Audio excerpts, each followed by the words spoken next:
What you're seeing right now is me placing my action figures inside my display case box. So I'm gonna show you here how I build this from scratch.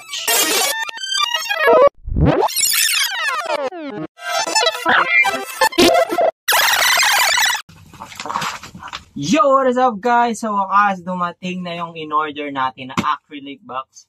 Tagal ko na hinihintay nito kaya tara, buksan na natin.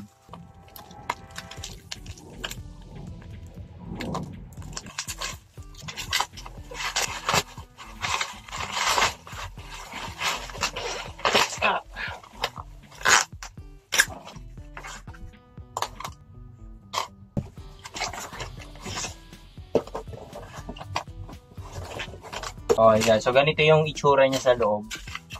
So, a-assemblein pa natin siya. Kaya ganito yung itsura niya. So dito, kung dinala ko yung lamesa yung palagi kong ginagamit. Kasi medyo sensitive tong nabili ko na acrylic box. So medyo manipis yung balat niya. Sensitive siya sa sa mga surface. I mean, dito sa lapag. Kasi pag nausog ko siya ng onte, madali siya magasgasan. So, syempre, gagamitin ko to para sa action figure ko. Ayaw kong magasgasan to. Medyo lalabo yung nasa loob yung action figure. Kaya, kailangan kong ingatan. Okay. So, ito yung, yung installation instruction. Na meron siyang instruction dito. Pero since hindi ako mahilig magbasa ng instruction, kaya, bahala na. Ayan. Ang ganito yung itsura niya. Ingatan natin. Ito, napakanipis ng balat, oh. Kaya, pag nagasgasan talaga to, kitang-kita talaga yung gasgas. Ang daming nasa loob. Grabe, pinapawisan na ako. Napakainit sa Pilipinas. Okay, so ito yung yung pinaka baba niya.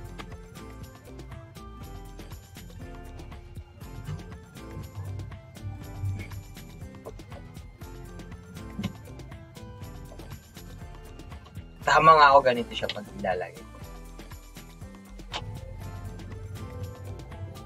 Grabe guys, pinapawisan na ako habang kinakabit tong acrylic box.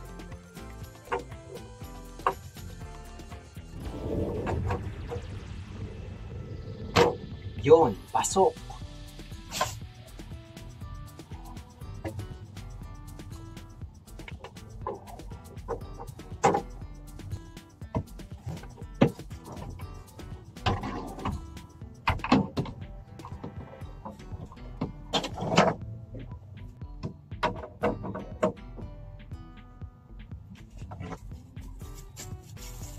Okay, so ito naman yung yung pinakapintuan yung kakabit. Ito yung kakabit natin. Okay, so ito yung next sa ating kakabit. Okay. Simple lang siya, ganun lang ikabit tong pintuan. And yung pang finale, kakabit na natin yung mismong pintuan niya.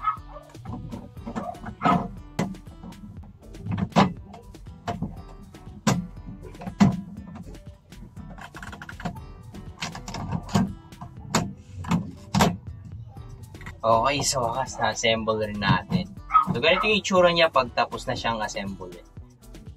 So, yan. So, yung niya, yung loob niya, kitang-kita talaga kasi transparent tong acrylic box. So, kaya naisipan ko bumili nito kasi medyo napansin ko na dumadami na rin yung medyo dumadami na rin yung action figure ko.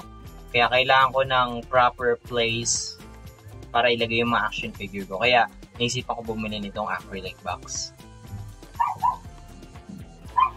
Pakita ko sa inyo guys yung yung mga action figure ko. Actually, hindi lang ito yung meron ako. Meron pa akong isa pang ganito na nabili ko na pero hindi ko na na-record. Pakita ko sa inyo guys.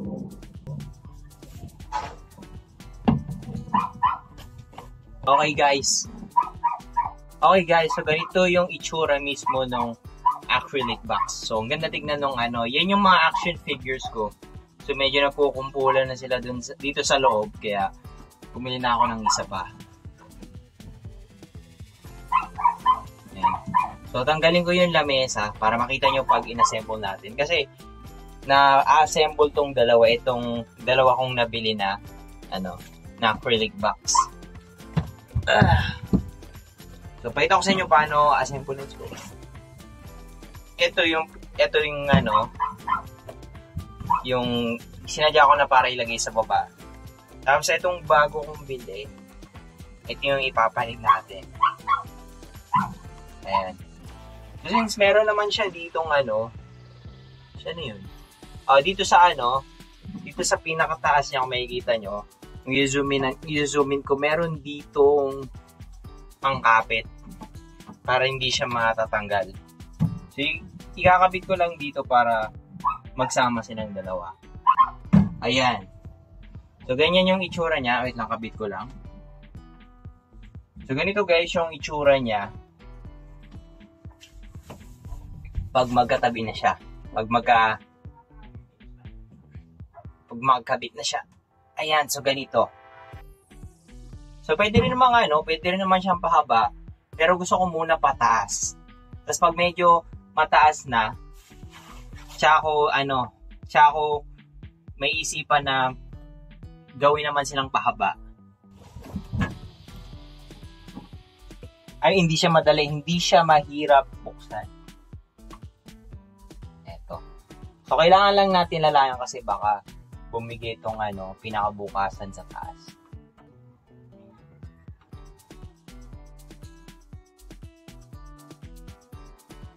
Pag wala sila sa acrylic box, napaka trabaho niya paglilinis. So, medyo madumi.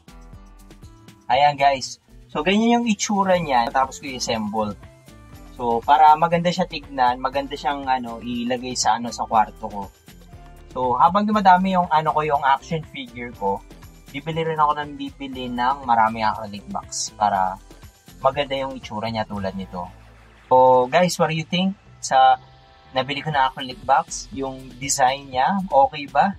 So, I wanna know your thoughts. Please leave a like sa video and also share your comment. I mean, I wanna hear your comments sa baba. I wanna know kung anong sa palagay nyo, okay ba itong nabili ko or hindi. So, sa ngayon, eto lang muna. Bye!